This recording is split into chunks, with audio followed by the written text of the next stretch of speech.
arriba y arriba y arriba y arriba y arriba.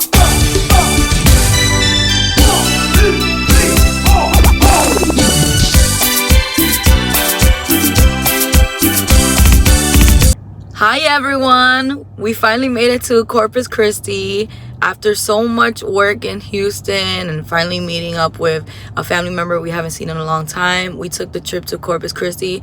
The reason, it's my birthday soon and I've always wanted to go to the places that Selena Quintanilla did and was known for.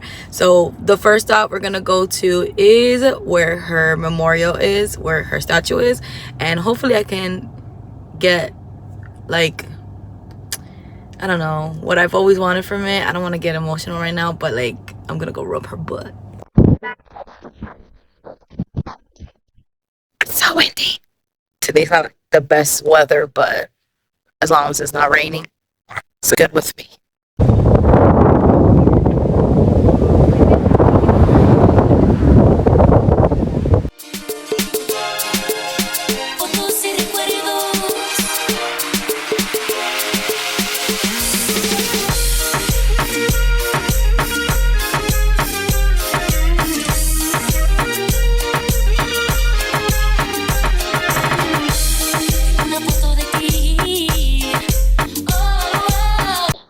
I guess I can't rub her butt. Look, we got all these things. The very first Selena site on our list of things all Selena Quintanilla Perez was this Selena Memorial, also known as Mirador La Flor, where her life-size bronze statue appears to look toward the ocean from the marina. Her music usually plays from the speakers, but that day it did not sound. Due to the strong winds and having worn a dress that day, I opted out of rubbing Selena's behind like I would say I would growing up, but it was fine. I was in awe of the monument and awe of her. Alongside the statue and down the stairs nearby, there's another beautiful tribute for La Reina del Tex-Mex of mosaic white roses like she loved.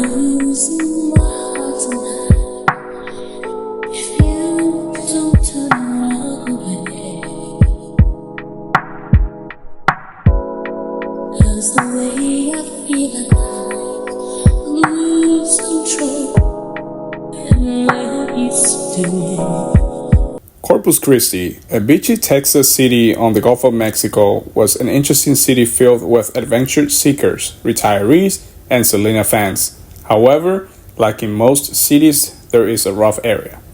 Just about 12 minutes away, at Seaside Memorial Park and Funeral Home, laid to rest our beloved Selena, a gravesite as humble and lovely as she was.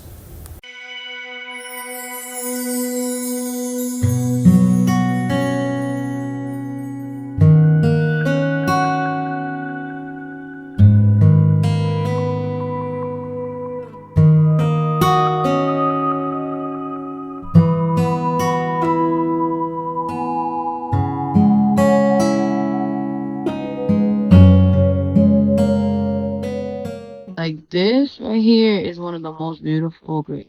Like, it's so detailed. Like the pictures in this video probably won't even do justice right now. Selena's final resting place is one street over from Ocean Drive. However, we had to drive around the opposite entrance. Her grave is easy to find, especially having the gate around it. The gate was put to keep people from disturbing the large flower arrangements. Also, vandalism and written messages on gravesite is not tolerated. You can share your thoughts and memories on Facebook and on Google Reviews. And just about 16 minutes away, we found and respectfully recorded where Selena once resided with her husband. Guys, so I don't know why, but I imagine her house to be a little bit bigger, and I've seen it in pictures so many times. And look, this is Selena's house.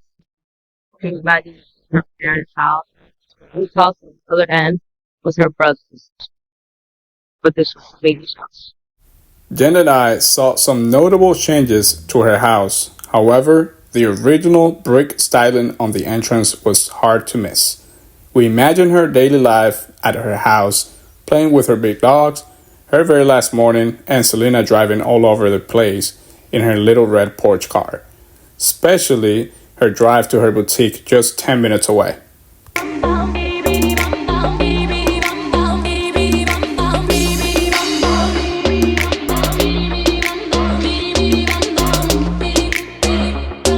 This was Selena's boutique, which would eventually close like the one she also had in San Antonio, Texas. Her boutique sold her merchandise and offered various salon services. Fun fact, when I was a toddler, a couple years after her death, my grandmother visited my mother when we lived in Texas at the time, and we drove to San Antonio and bought some stuff for one of my aunts at Selena's boutique. I wish I could remember, but I do recall there's a videotape. This is where Selena's boutique would have been. Flower bed would have been there. Yep.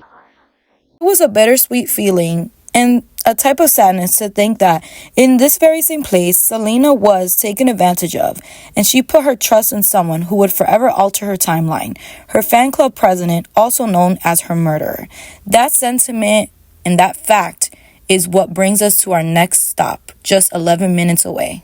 On our ride towards our next stop, you can see that we have passed a World War II aircraft carrier, USS Lexington, which is now a naval aircraft museum where Selena once took pictures near it.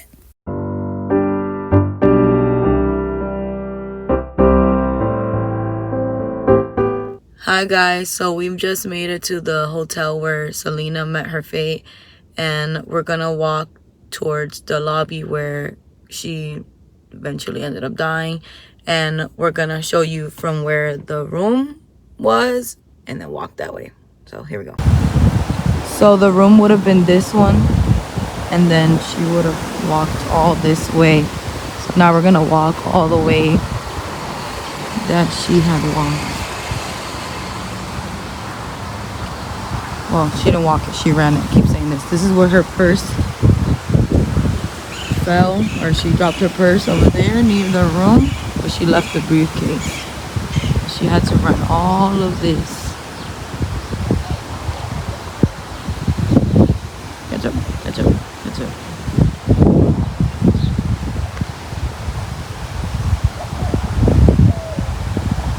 She ran all of this.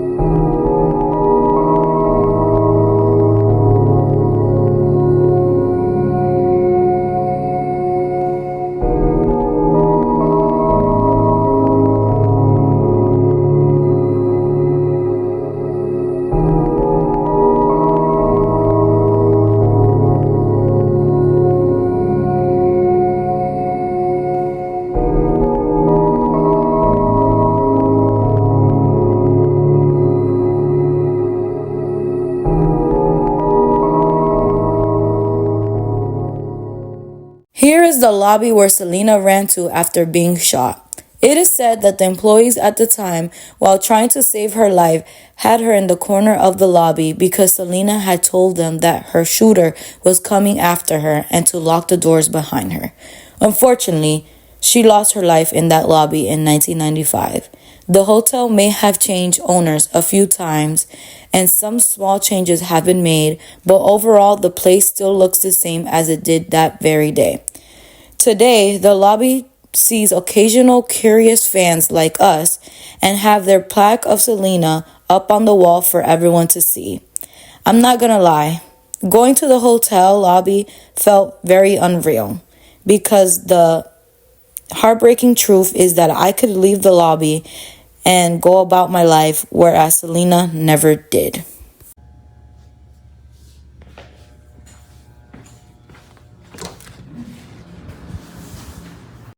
To end our first night in Corpus Christi, we definitely needed a pick-me-up. Jen and I decided to go out and partake in celebrating Cinco de Mayo, so we ate Mexican food and had margaritas. My wife was so happy to wear her cowboy hat and boots out that night. So guess where we're at? We're in the Selena Museum. So excited. Okay, so I don't know if we're able to record or not inside, but I'm gonna try to see if I can, or take pictures. So, see you then.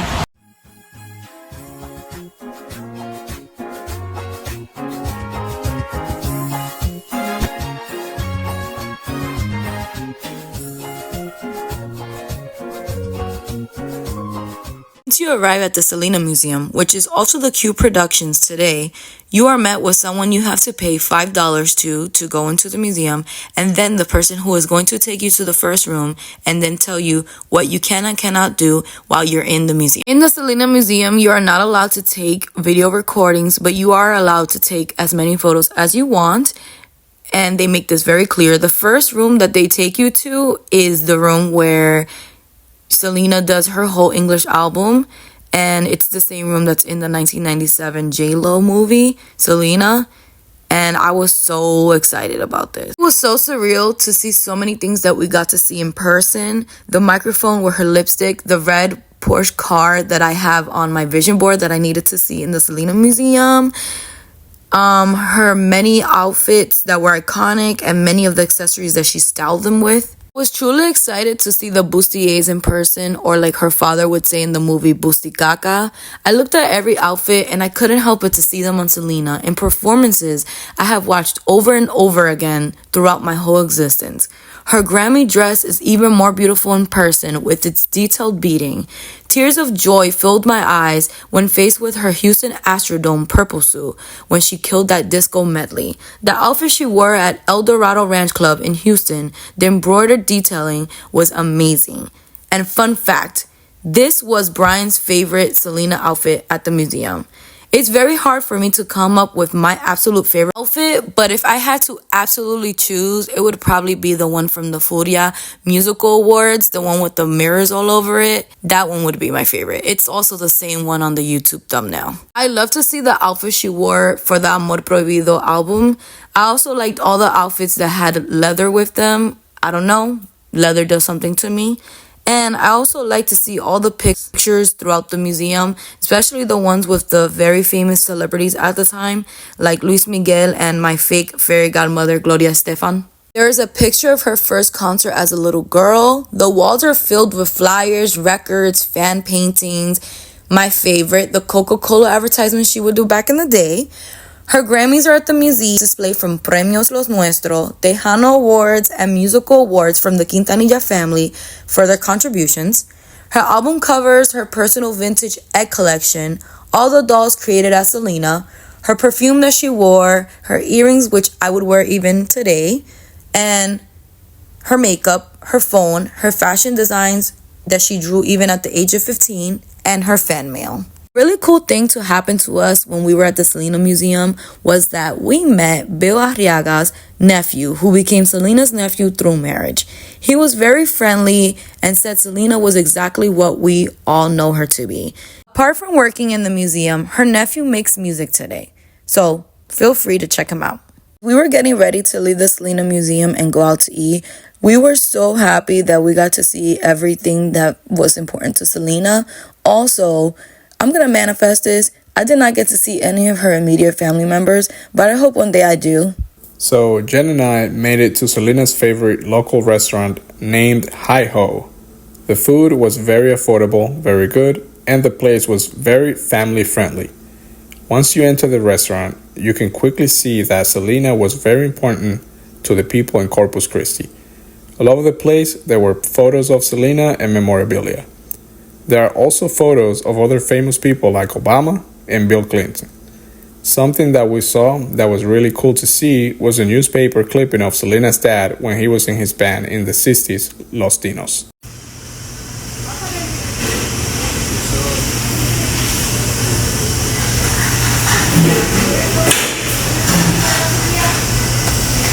After eating, we went to see a beautiful mural at a local convenience store of Selena in many colors, with a statement she said in an interview about her legacy. So we've made it to the Texas Walk of Fame, and her name is supposed to be here. And when you get here, it's like the Oyster Bar, but her name should be all the way towards the end of the whole walk, and it's by the surf club. So let's go. We're on our right way. See? Start reading them because I think one of them is Chris Perez.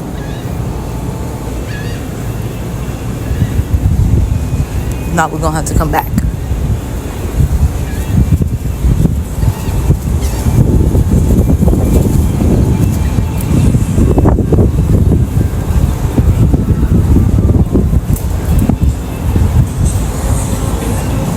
cat or cats.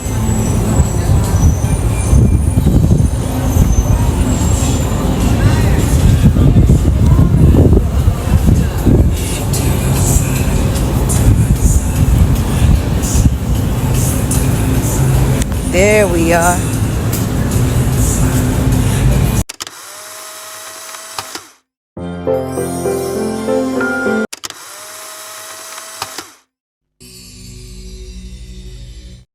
Hi everyone. So this is where in the movie where I hope you guys can hear me.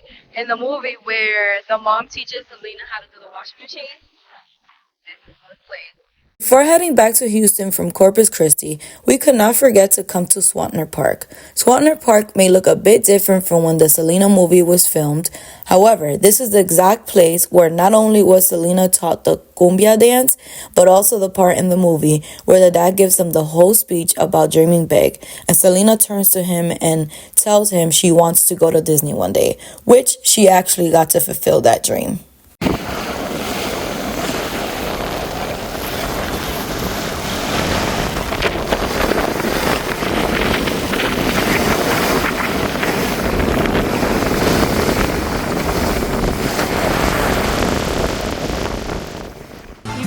The washing machine. There you go. As we were heading back to Houston, we felt forever grateful for the experience and believe that Selena fans, old and new, should make it out to Corpus Christi because not only will they feel connected to Selena as the artist, but also as the person. We can only hope that Selena's legacy lives on and on.